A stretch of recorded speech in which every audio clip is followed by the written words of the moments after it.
조반을 먹은 후에 예수님께서는 베드로가 곤란할 정도로 3번씩이나 똑같은 질문을 되풀이해서 베드로에게 물으십니다. 이유가 무엇이겠습니까? 베드로를 치유하시고 또한 공동체도 회복시키시고 베드로를 다시 세우시기 위한 하나님의 은혜요 계획임을 알 수 있습니다. 1차적인 용서와 치유와 회복시키심은 어제 묵상 본문에 있었습니다. 오늘 묵상 본문은 2차적인 치유와 회복을 통하여 베드로를 다시 세우시는 말씀입니다. 주님은 베드로가 3번 부인한 것을 용서하시고 치유하시고 회복시키기 원하셔서 베드로에게 3번 물으십니다. 15절, 16절, 17절 요한의 아들 시몬아 내가 이 사람들보다 나를 더 사랑하느냐 하시니 그리고 베드로가 3번 고백하게 하십니다. 15절, 16절, 17절 주님 그러하외다.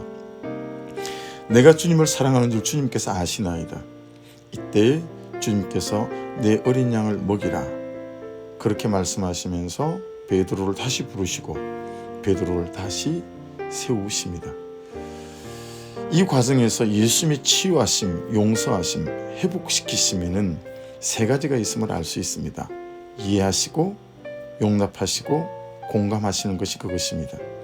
예수님이 체포당하시는 그날 밤에 그 당황스러웠던 상황과 현실에 대하여 베드로를 이해하십니다. 제자들과 베드로의 인간의 나약함과 연약함에 대하여 용납하시고요. 죽음에 대한 두려움에 대한 베드로의 감정에 대해서도 공감하십니다. 특별히 이 3번의 예수님의 질문과 베드로의 고백을 통하여 베드로에 대하여 주님이 회복시키시는 것이 있습니다. 첫째는 베드로의 인격입니다. 둘째는 베드로의 영적인 권위입니다. 베드로는 예수님을 3번이나 저주까지 하는 부인으로 철저히 무너졌습니다. 베드로라는 한 사람의 인격이 망가졌습니다. 제자 공동체 안에는 소문이 돌았습니다. 진짜야? 정말 베드로가 예수님을 저주까지 하면서 그것도 3번씩이나 예수님을 부인했어? 베드로의 영적 권위는 시궁창에 떨어졌지요. 베드로는 살아도 산 게 아니었습니다. 하지만 예수님은 이 3번의 질문으로 베드로를 만지시고 베드로의 고백을 통하여 베드로라는 한 사람의 인격과 삶을 다시 부활시킵니다. 베드로의 인격의 회복은 베드로 자신을 위하여 주님이 주시는 선물이었습니다. 자신을 버리고 싶도록 베드로 자신이 자신을 사랑할 수 없었어요. 그런데 이 질문들을 통하여 다시 자신을 사랑할 수 있도록 베드로를 주님이 만지시고 살아나게 하십니다. 베드로의 영적인 권위 회복은 베드로가 앞으로 살아가야 할 삶의 이유, 사역, 공동체를 위한 선물입니다.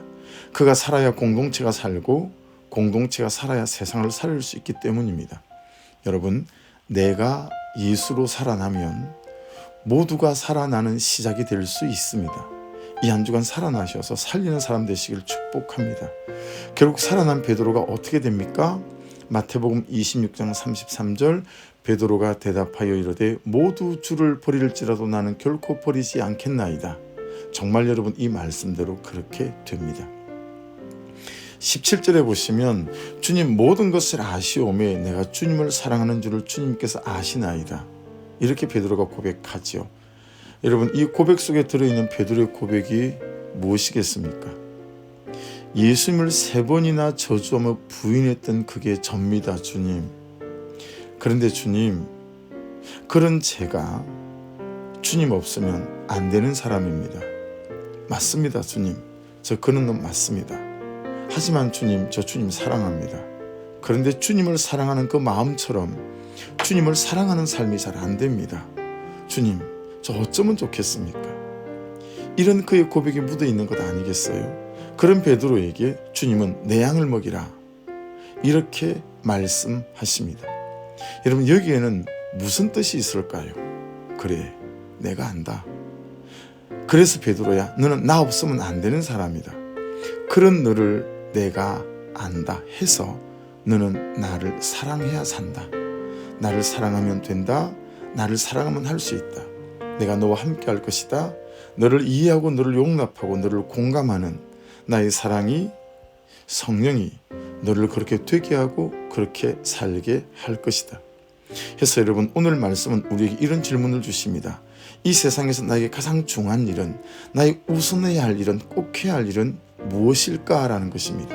나를 하나님의 사랑 안에 두는 것, 나를 하나님과 사랑하게 하는 것, 나를 하나님과의 교제권 안에 밀어넣고 붙어있게 하는 것, 나와 하나님과의 친밀한 사귐 있게 하는 것, 24시간 주님과 동행하는 삶으로 나아가는 것. 오늘의 적용 질문입니다. 지금 나는 무엇이 고장나 있습니까?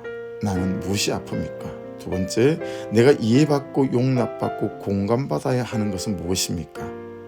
그 사람에 대하여 이해해야 하거나 용납해야 하거나 공감해야 할 것은 무엇입니까? 나를 하나님의 사랑 안에 두기 위해 내가 지금 시작하고 날마다 시작해야 할 것은 무엇입니까?